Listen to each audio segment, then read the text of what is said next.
하이.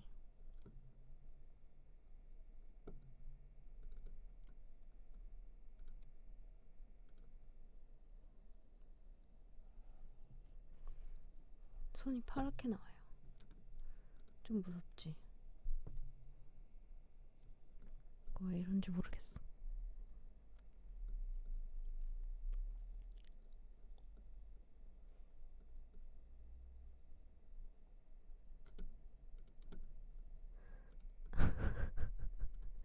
네, 오늘은 보고하고 왔습니다. 소리가 왼쪽만 들린다고요? 하나, 둘. 왼쪽만 들려? 왜지? 이상하네. 모노로 들릴 텐데. 이게 지금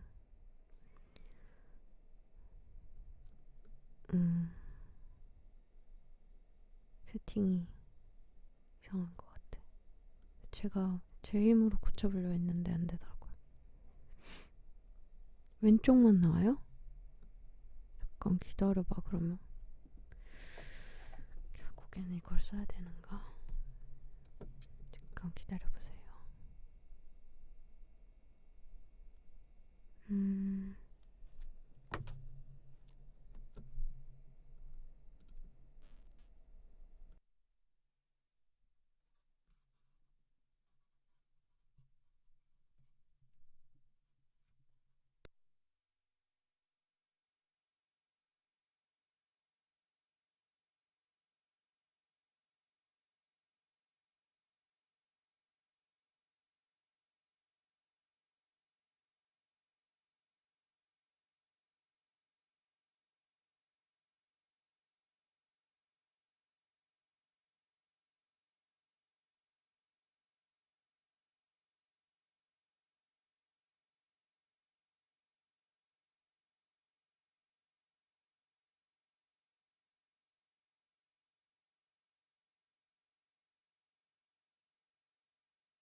지금 양쪽 다 들려요?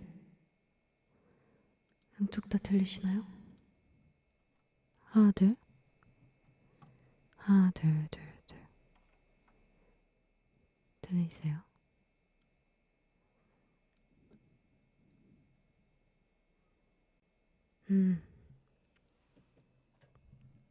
들리는군.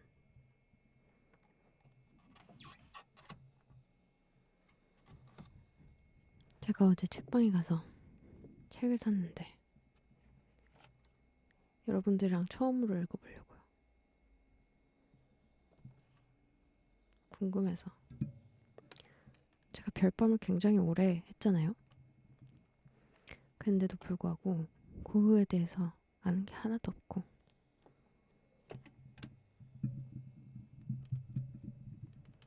그거 조금 봤는데 뭔가 일단 제목 찌잖아. 한쪽으로만 들려? 계속? 지금도 한쪽으로만 들려요? 이상한데?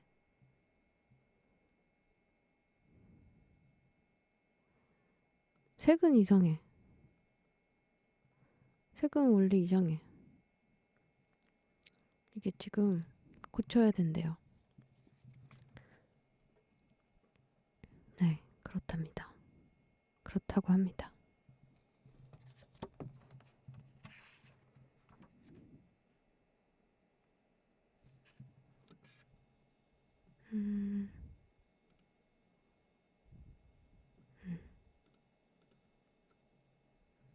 색은 색은 어쩔 수 없대. 그럼 손이 안 나오게 이렇게 하면 어때? 근데 왜 초점이 안 맞냐? 이거 자동 초점이 아닌가 봐. 이런. 되겠다. 그럼 웹캠은 포기하도록 하겠습니다. 정말 보여주고 싶은 구절이 있을 때만 해야겠다. 오늘도 보이스 온리로 진행합니다. 윤하의 야간 책방.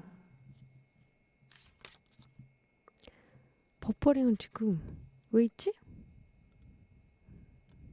저 와이파이도 아닌데. 이런.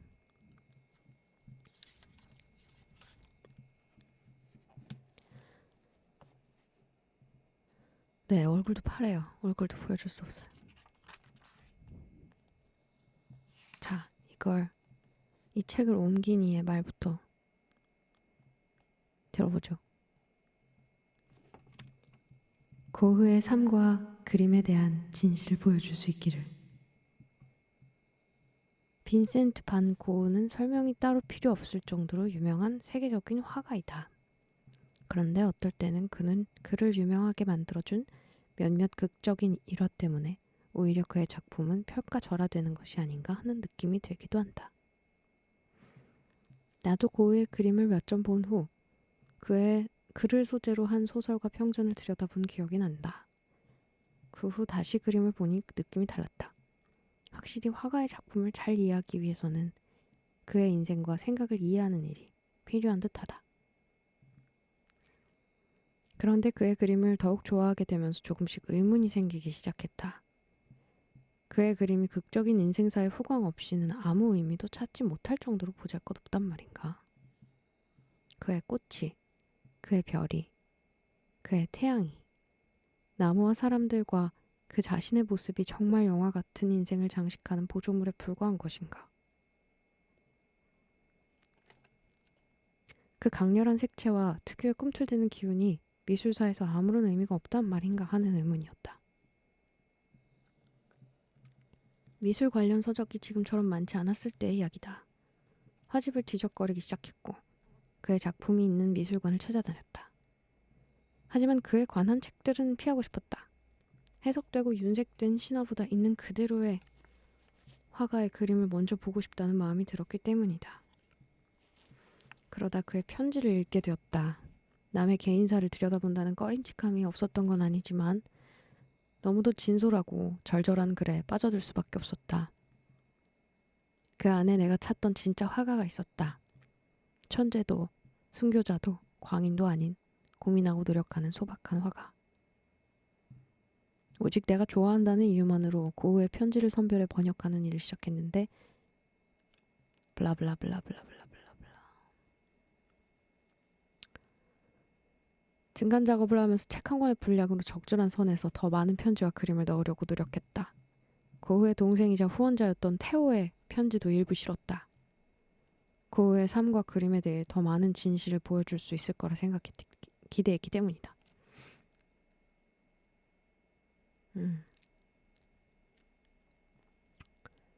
이 책이 그들에게 반 고흐라는 화가와 그의 그림을 새롭게 만나는 계기가 되길 바란다.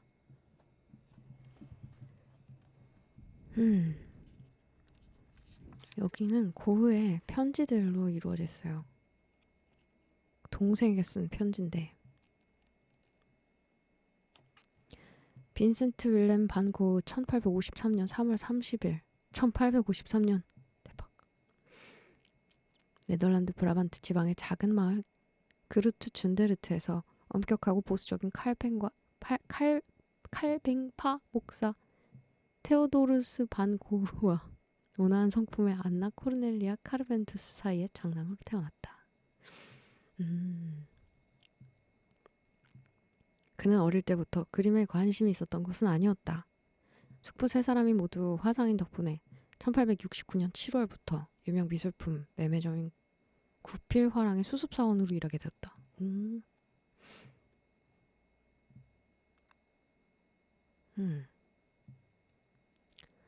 1872년 8월 같은 일을 하게 된 동생 테오에게 편지를 보내면서 평생에 걸친 두 사람의 편지 왕래가 시작되었다. 고흐가 테오에게 보낸 편지는 모두 668통이나 되었는데 편지 왕래는 세 차례 일시적으로 끊기게 됐다. 1873년 6월 그는 구필화랑 런던 지점으로 옮겼다. 이 무렵 19살의 하숙집 딸 유제니 로이어에게 구원했다 거절당하고 충격을 받았다. 1875년 5월 파리 본점으로 옮긴 고은은 성서를 탐독하기 시작했다. 이를 계기로 그는 종교에 몰입하게 된다. 그러나 이 때문에 미술품 거래를 혐오하게 되었고 고객이나 동료 직원들과도 사이가 나빠져 1876년 3월 말 거진 10개월 만이네요. 직장에서 해고되었다. 에텐에 있는 부모 곁으로 돌아간 고흐는 자연이나 예술과 관련된 일을 하기를 원했던 어머니의 뜻을 저버리고 기숙학교의 무보수 견습교사, 서점 점원을 전전했다. 1877년 5월에 신학대학에 들어가기 위해 암스테르담으로 갔지만 신에 대한 이론적 학습과 실제로 복음을 전파하려는 갈망 사이에서 방황했다. 1878년 7월 신학 공부를 그만둔 그는 전도사가 되어 가난한 광부들에게 복음을 전하기 위해 벨기에의 탄광 지역인 보리나주로 갔다.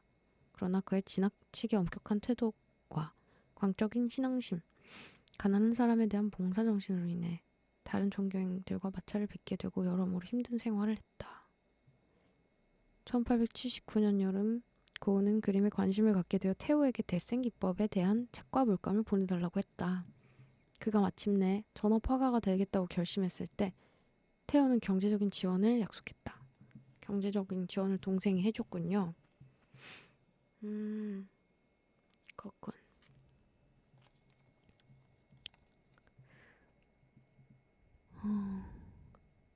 1874년 1월에 테오에게 보낸 편지입니다. 내 편지를 보니 미술에 큰 흥미가 있는 것 같구나. 좋은 일이다. 네가 밀레 자크, 슈레이어, 랑비네, 프란스 할스 같은 화가들을 좋아한다니. 나 하나도 몰라. 나도 기분이 좋다. 모베가 말했듯 바로 그거다. 밀레의 그림 저녁기도 정말이지 바로 그거라니까. 장엄하고 한마디로 시 그 자체인 작품이지. 너와 그림에 대해 더 많은 이야기를 나눌 수 있기를 얼마나 바랐는지. 지금은 편지로 이야기할 수밖에 없지. 될 수 있으면 많이 감탄해라. 많은 사람들이 충분히 감탄하지 못하고 있으니까. 산책을 자주 하고 자연을 사랑했으면 좋겠다. 그것이 예술을 진정으로 이해할 수 있는 길이다. 화가는 자연을 이해하고 사랑하여 평범한 사람들이 자연을 더 잘 볼 수 있도록 가르쳐주는 사람이다. 와, 멋있다. 화가들 중에는 좋지 않은 일은 결코 하지 않고 나쁜 일은 결코 할 수 없는 사람이 있다. 평범한 사람들 중에도 좋은 일만 하는 사람이 있듯. 밀레는 알죠. 밀레도 안다고 할 수 없죠. 되게 멋진 말이네요. 화가는 자연을 이해하고 사랑하여 평범한 사람들이 자연을 더 잘 볼 수 있도록 가르쳐주는 사람이다.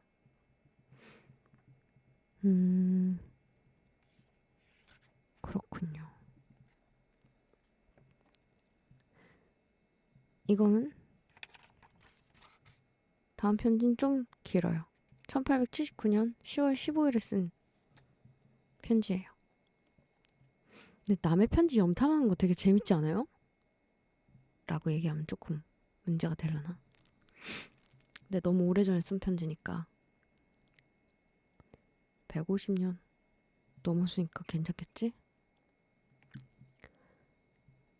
테오에게 이번에 네가 다녀간 것이 얼마나 기쁜 일이었는지 말해주고 싶어 급히 편지를 쓴다.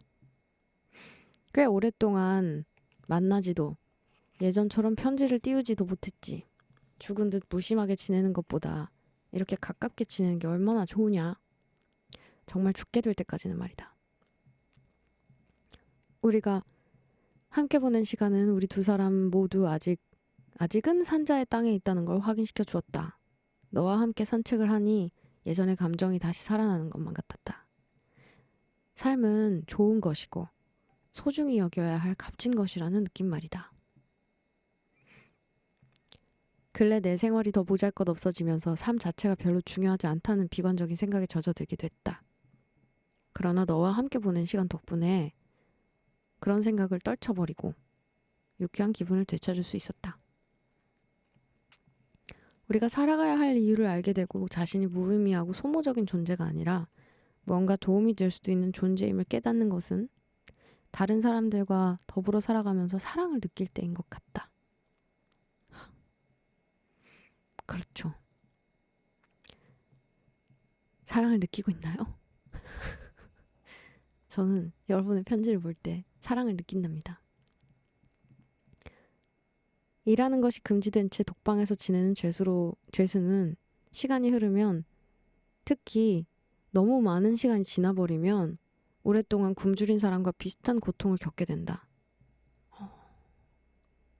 내가 펌프나 가로등의 기둥처럼 돌이나 철로 만들어지지 않은 이상 다른 모든 사람들이 그렇듯 다정하고 애정 어린 관계나 친밀한 우정이 필요하다.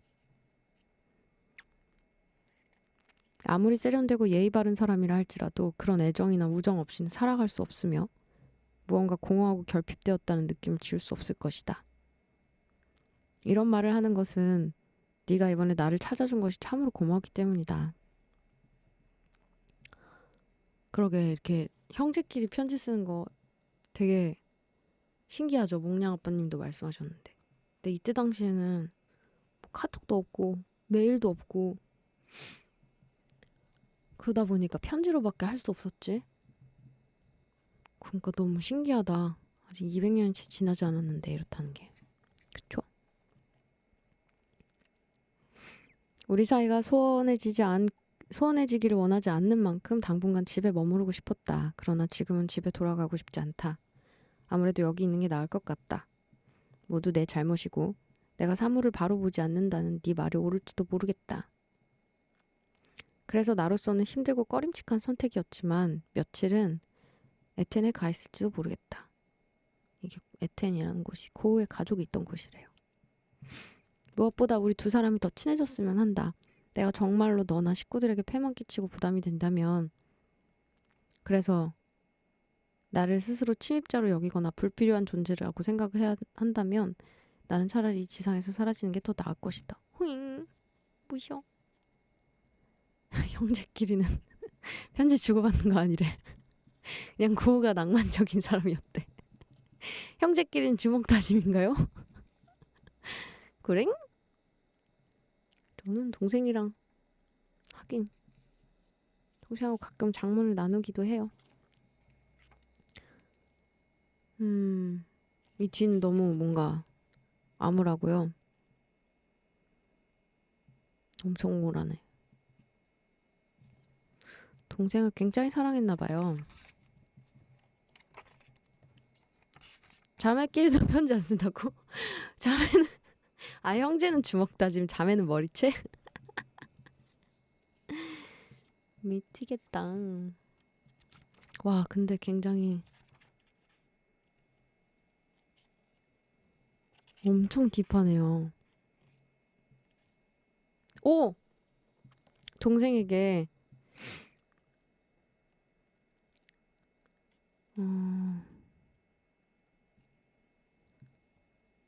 누군가를 사랑하게 되었다고 고백한 편지가 있어요. 태호에게 너에게 꼭 하고 싶은 말이 있다. 어쩌면 이미 알고 있어서 새로운 소식이 아닐지도 모르겠다. 올 여름 나는 K를 사랑하게 되었다. 이 감정은 K가 나에게 가까운 사람이고 내가 K에 가장 가까운 사람인 것 같다는 말로밖에 표현할 수 없을 것 같다. 그녀에게도 이렇게 고백했지. 그러나 그녀는 내 마음을 받아들일 수 없다고 했다. 그래서 이제 짝사랑이었죠? 그렇구나. 그래서 이제 어떻게 해야 좋을지 심각한 딜레마에 빠져 있다. 절대 안 된다는 대답을 들을 때 포기해야 할 것인가? 아니면 희망을 갖고 포기하지 말아야 할까? 나는 후자를 선택했다. 절대 안 된다는 그녀의 입장 때문에 앞이 막혀 있는 건 사실이지만 그 선택을 후회하진 않는다. 그 때문에 인생의 자잘한 고충에 직면하게 되었다. 그런 고충을 책에서 접한다면 재미있을지도 모르지만 직접 경험하고 보니 결코 유쾌하지 않다. 그렇다고 해서 체념하거나 용기를 잃지 않은 걸 다행으로 여긴다. 어떤 일을 하지 않는 방법 따위는 그럴 생각이 있는 사람들이나 배우라지. 오, 상남자. 너도 이런 경우에 우리가 할 수 있는 일, 해도 되는 일, 해야만 하는 일에 대해 말하는 것이 놀랄 만큼 어렵다는 건 알고 있겠지. 여하튼 우리는 가만히 앉아서 빈둥대서는 안 되며 여기저기 돌아다니면서 뭔가를 찾아야 한다. 너에게 이 일을 더 빨리 알려주지 않은 이유 가운데 하나는 내 입장이 분명하지 않아서 제대로 설명할 수가 없었기 때문이다. 그러나 이제는 그녀뿐 아니라 아버지와 어머니는 물론 K의 부모 그리고 프린젠 하주에 있는 코르 숙부에게도 모두 말한 상태다. 열심히 일해서 더 나은 상황이 되면 나에게 기회가 있을지 모른다고 다정하게 말해준 사람은 의외로 센트 숙부 한 분뿐이었다.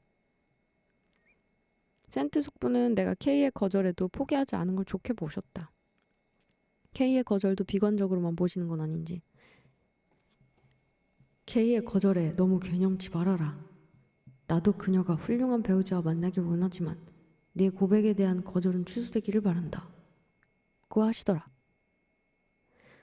스트리커 숙부, 그러니까 K의 아버지가 오래 친분을 쌓아온 다정한 관계가 끊어질 위험이 있다고 경고했을 때도 그리 기분 나쁘게 받아들여지지는 않았다.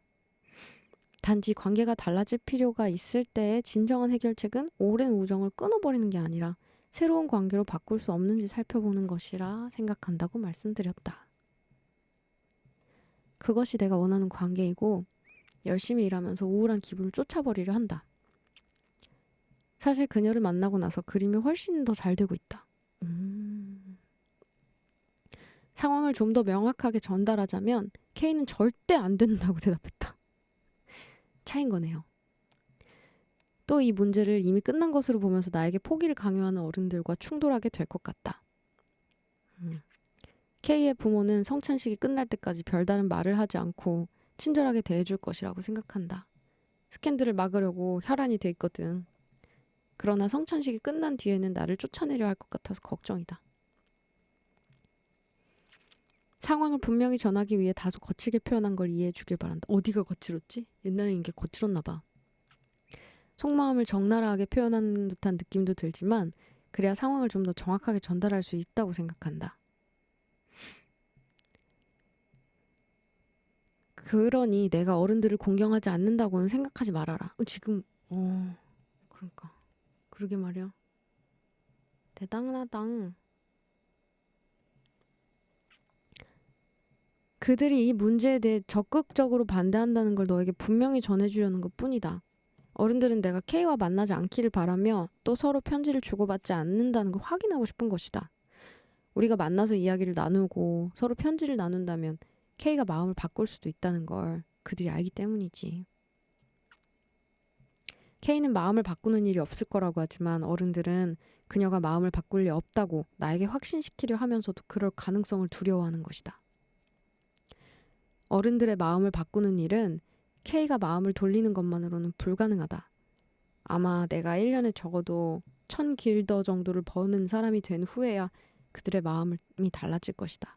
1000길더가 얼마야? 다시 한번 너무 신랄하게 이야기하는 걸 이해해달라고 말하고 싶다. 와, 이게 되게 신랄한 건가 봐요. 어른들은 나에게 전혀 공감하지 않지만 젊은이들은 내 처지를 이해하리라 믿는다.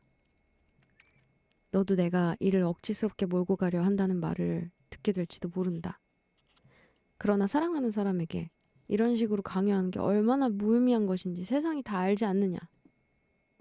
아니, 그 무엇도 이보다 무의미할 수는 없다고 생각한다. 그러니까 좋아하니까, 그치? K와 내가 어떤 저촉도 하지 못하도록 강요받을 게 아니라 서로를 더 잘 알 수 있게끔 만나서 이야기를 하고 편지를 띄울 수 있기를 바라는 것은, 그리고 우리가 어울리는지 그렇지 않은지 확인할 수 있기를 바라는 것은 부당한 일도 비이성적인 일도 아니다. 1년 정도 서로 교제를 해보는 것이 그녀에게나 나에게나 유익할 텐데 어른들은 이 문제에 대해 정말 양보하지 않는다. 내가 만약 부자였다면 그들의 태도는 완전히 달랐을 테지. 이제 너도 내가 그녀에게 더 가까이 다가가기 위해 백방으로 노력하고 있다는 걸 알았겠지? 내 마음을 그대로 드러내는 글귀가 있다. 계속해서 그녀를 사랑하는 것. 마침내 그녀도 나를 사랑하게 되는 순간까지 그녀가 사라질수록 그녀는 더 자주 나타난다. 너도 이런 사랑에 빠져본 적이 있니? 그렇기를 바란다. 나를 믿으렴. 사랑이 불러일으키는 작은 고충도 가치가 있단다. 물론 절망적인 기분이 들 때도 있다. 지옥에 떨어진 것처럼 괴로운 순간도 있고 그러다 더 나은 어떤 게 있기 마련이다. 나는 3가지 단계가 있다고 생각한다. 1. 누구를 사랑하지도 사랑받지도 못하는 상태. 2. 사랑하고 있지만 사랑받지 못하는 상태. 3. 사랑하고 있으며 사랑받는 상태. 첫 번째보다는 2번째 단계가 낫겠지. 그러나 3번째, 바로 이게 우리가 원하는 것이다. 그래 동생아, 직접 사랑에 빠지렴. 그리고 그 이야기를 나에게 들려다오. 지금 내 처지에 대한 네 의견은 부디 마음속으로만 간직하고 나를 이해해다오. 나도 그래, 좋다는 대답을 들었더라면 더 기뻤을 것이다. 그러나 절대 안 된다는 대답을 들었어도 나는 만족한다. 추신, 네가 사랑에 빠졌을 때 절대 안 된다는 대답을 듣게 된다 해도 체념하지 말아라. 물론 너는 행운하니 그런 일은 없으리라 믿는다. 봄이 되면 종달새는 울지 않을 수 없다. 오, 배경 지식이 있는 분께서 지금 설명을 해주셨습니다.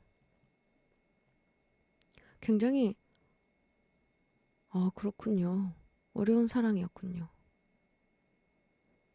K는 고우보다 7살 많은 이종사촌 누나였고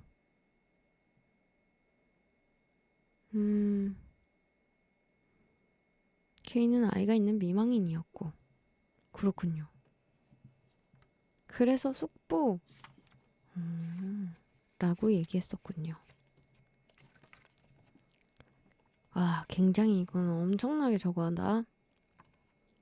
딥한 책이었습니다. 여러분들이랑 같이 읽을 책은 좀 아니었을 수도 있나 봐요. 남의 편지 보는 거 근데 너무 재밌다.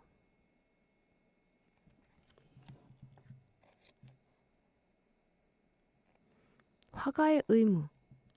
화가의 의무는 자연에 몰두하고 온 힘을 다해서 자신의 감정을 작품 속에 쏟아붓는 것이다. 그래야 다른 사람도 이해할 수 있는 그림이 된다.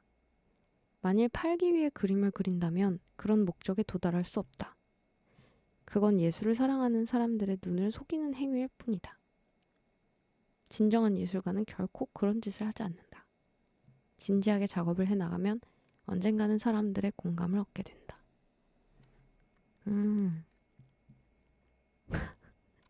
아, 다들 너무 많이 읽는다고 지금. 그쵸. 다음에는 좀 대사가 많은 책을 가져올게요. 제가 읽어본 책을 가지고 와야겠네요.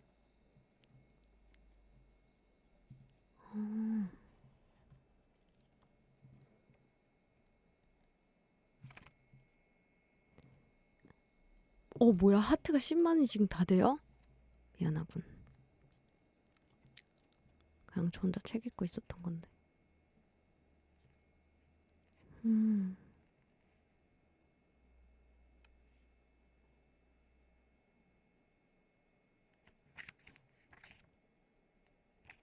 오디오북 갖고 좋다는 분들도 있고 집중이 안 돼요 하는 분들도 있어요.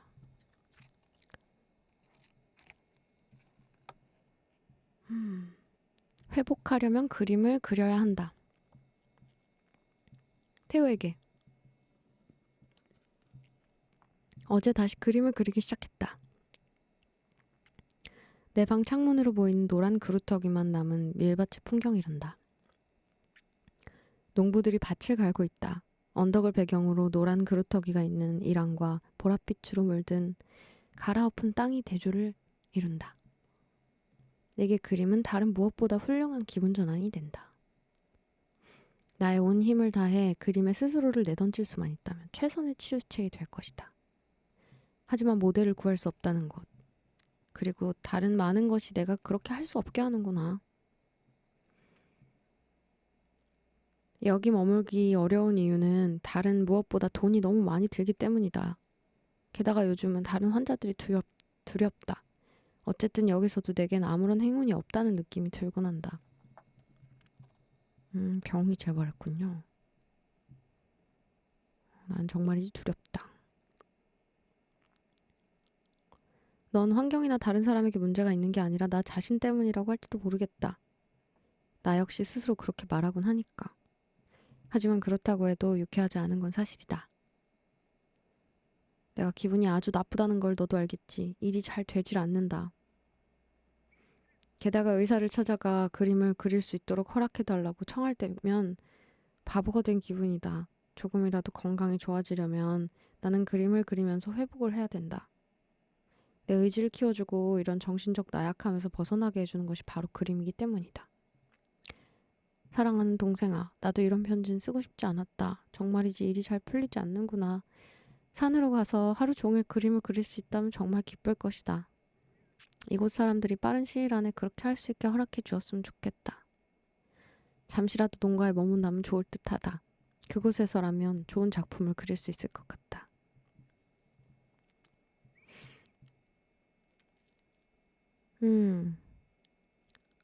그리고 동생이 보낸 편지도 있어요. 붓꽃과 별이 빛나는 밤의 전시. 빈센트 형에게 형의 편지를 받고 내가 얼마나 기뻤는지 몰라. 아무것도 모를 때면 실제보다 더 나쁘게 생각하는 경향이 있잖아. 형이 발작을 일으켰다는 것 자체만으로도 아주 나쁜 소식이긴 하지만 이렇게 편지를 보니 이제 형이 점차 좋아지고 있다는 걸 알 수 있었어. 스케치만 보더라도 형의 방 창문으로 내다본 풍경 그림은 정말 훌륭할 것 같아.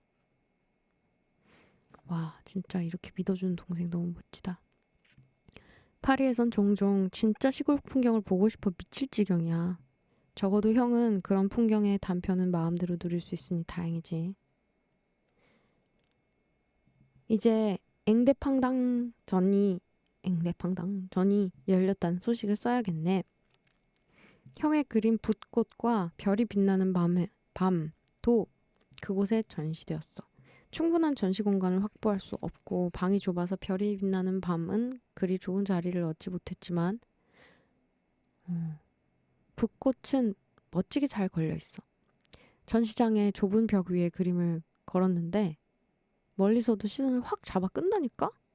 정말 신선함과 생기로 넘치는 아름다운 그림이야. 고은은 본인의 전시를 가서 보지 못했나 봐요.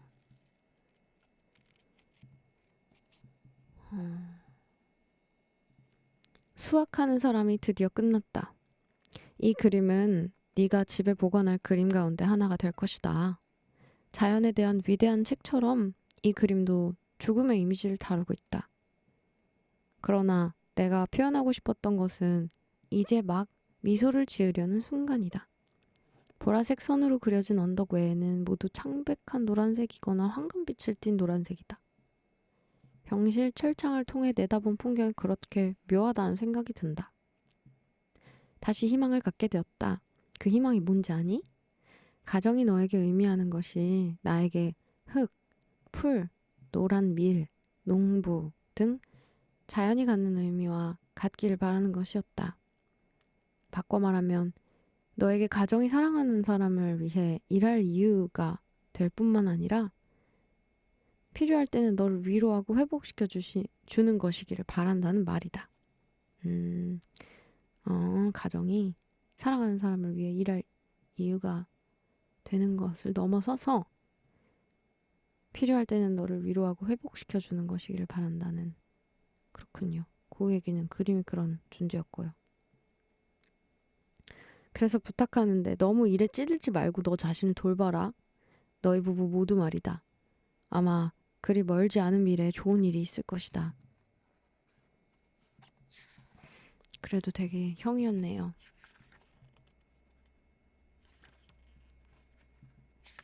책 제목은 반고우 영혼의 편지예요.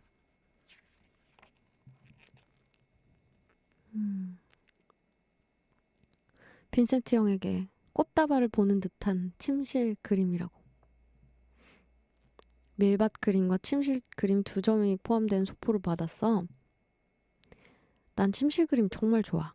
그 강렬한 색채를 보고 있으면 마치 꽃다발을 보는 것 같아. 밀밭 그림은 더 시적이라는 표현이 맞을 테고 그 그림을 보고 있으면 언젠가 보았던 풍경을 떠올리는 듯한 느낌이 들어. 이제 나를 아주 기쁘게 한 소식을 전할까 해. 몽티셀리 그림을 석판화로 제작하고 있는 로제 씨가 우리 집에 찾아왔었어. 우리가 가진 몽티셀리 그림들을 보려는 거였지. 그는 그 그림들이 아주 훌륭하다고 생각했지만 꽃 그림은 도저히 복제할 수 없을 것 같다고 했어. 그는 단색 석판화를 제작하니 말이야. 단색으로 그 그림의 효과를 흉내낼 수는 없을 것 같다더군. 그는 이탈리아 여인으로 시작할 거야. 그런데 가장 그의 마음에 들었던 게 뭔지 알아? 그건 바로 형의 그림들과 스케치들이었어. 세상에. 형. 그 사람이 형의 그림을 이해하더라고. 그는 오래전에 탄기 영감의 가게에서 형의 그림을 본 적이 있대. 그는 내가 가진 그림을 모두 보고는 정말 기뻐했어. 스케치 중에서 떨어진 사과를 줍는 사람 그림을 얼마나 좋아하던지 그걸 그에게 선물했어. 형이라도 그렇게 했을 거라고 생각했거든. 그런데 다음날 그가 다시 가게로 찾아와서는 다른 스케치도 한 점 가질 수 없겠냐고 묻더군. 형이 생래미에 머물던 초기에 그린 그림을 말이야. 왼쪽에 둥근 달이 떠있는 하늘을 배경으로 어두운 나무들이 줄지어 서 있고 오른쪽에는 낮은 나무문이 있는 그는 도저히 그 스케치 생각을 머리에서 지울 수가 없다고 자기가 아주 좋아하는 빅토르 위고의 스케치들보다 훨씬 더 훌륭하다고 하더라고. 그래서 내가 그 그림을 몽티셀리 앨범에 실릴 그의 석판화 한 장과 교환하자고 했더니 흔쾌히 받아들이더군. 그 앨범은 아직 완성되지 않았지만 곧 완성될 꼬양. 대박. 진짜 동생이 엄청나게 형을 응원해주고 형도 참 동생을 예뻐했군요. 아, 이게 이렇게까지 무거운 책인지 몰랐다노. 아무튼 갑자기 정신이 확 들었어요. 그러니까요. 이런 남동생이 있다니. 다음에는 제가 읽으면서 연기를 할 수 있는 책을 좀 들고 오도록 하겠습니다. 근데 뭔가 제가 가지고 있는 책들이 뭐가 별로 없어요. 좀 찾아보도록 하겠습니다.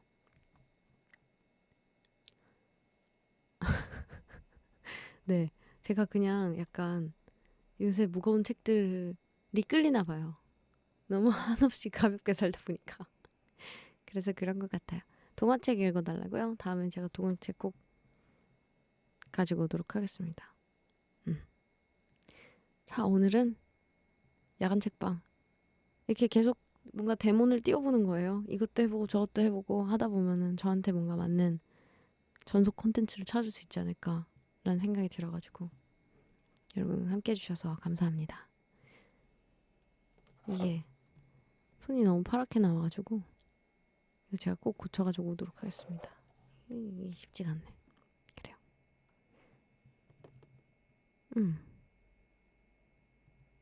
누가 뭐라 그랬지 지금?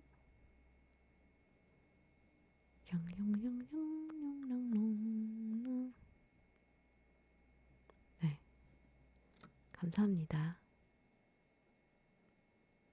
레스큐 같은 책이라고. 레스큐보다 훨씬 무겁지. 아무튼 그럼 저는 이어서 계속해서 작업을 하러 가도록 하겠습니다. 오늘 함께 해주셔서 감사드리고 그냥 뭐 제가 뭐 한 건 없지만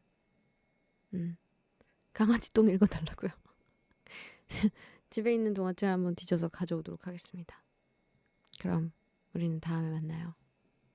안녕. 빠빠.